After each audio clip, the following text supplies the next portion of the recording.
देशभरातील कामगारांच्या प्रलंबित प्रश्नांवर तोडगा काढण्यासाठी विविध कामगार संघटनांकडून केंद्र सरकारकडे महत्त्वाच्या मागण्या करण्यात आल्या आहेत.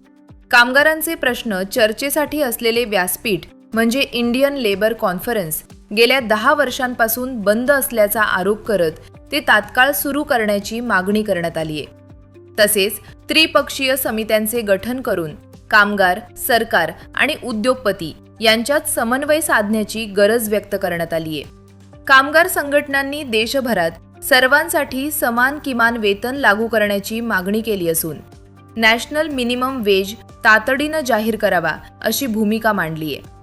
EPS 95 अंतर्गत निवृत्त कामगारांना मिळणारी केवळ 1000 रुपयांची पेन्शन ही अपुरी आणि अन्यायकारक असल्याचं सांगत ती वाढवून 50,000 रुपये करावी आणि त्यावर महागाई भत्ता लागू करावा अशी ठोस मागणी करण्यात आली आहे.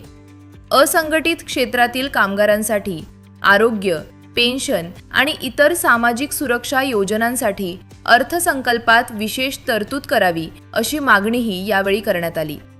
देशभरातील वीज मंडळे एकत्र करून one grid, one nation, one wage, one pension, one service, one tariff ही संकल्पना लागू करावी असंही कामगार संघटनांचे म्हणणे आहे.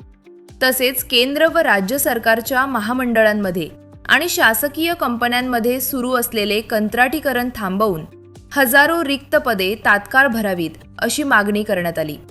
कंत्राटी पद्धतीमुळे कामगारांचे शोषण होत असल्याचा आरोप करत ही पद्धत बंद करावी अशी ठाम भूमिका व्यक्त करण्यात आली. दरम्यान या सर्व मागण्यांवर सरकार काय भूमिका घेणार याकडे देशभरातील कामगारांचे लक्ष लागले. जगावो या पद्धतीचं आपलं हे धरणे आंदोलन आज भारतीय मजूर संघानं पूर्ण राष्ट्रभरात म्हणजे देशात कलेक्टर ऑफिसला आज आयोजित केलेलं आहे. त्या संदर्भात आम्ही आता नांदेड जिल्ह्यातर्फे इथं आपण आलेलो आहोत.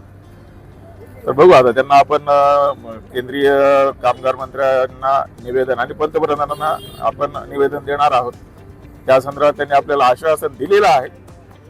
पण बघू प्रमुख मागण्या आपल्या ते जे कामगार कायदे केलेले आहेत 4 त्याची अंमलबजावणी करण्यासाठी त्यांनी 1 रुपयाची सुद्धा तरतूद केलेली नाही अर्थसंकल्पामध्ये. तर ते निव्वळ ते आपल्याला काय म्हणतात त्याला तोंडाला पाणी पुसायचे कामं त्यांनी केलेलं आहे कायदे करून. सगळे कामगार विरोधी कायदे यांनी याच्यात केलेले आहेत. म्हणून या विरोधात आपण धरणे आंदोलन आज केलेलं आहे. याच्यात बदल करण्याचं आपण त्यांना सुचवलेलं आहे. त्या संदर्भात काय होईल त्यांनी आश्वासन दिलं तेव्हा केलं तर ठीक आहे, नाही तर आपले हे आंदोलन आपण वेगवेगळ्या पद्धतीने आपण पुढे राबवणार.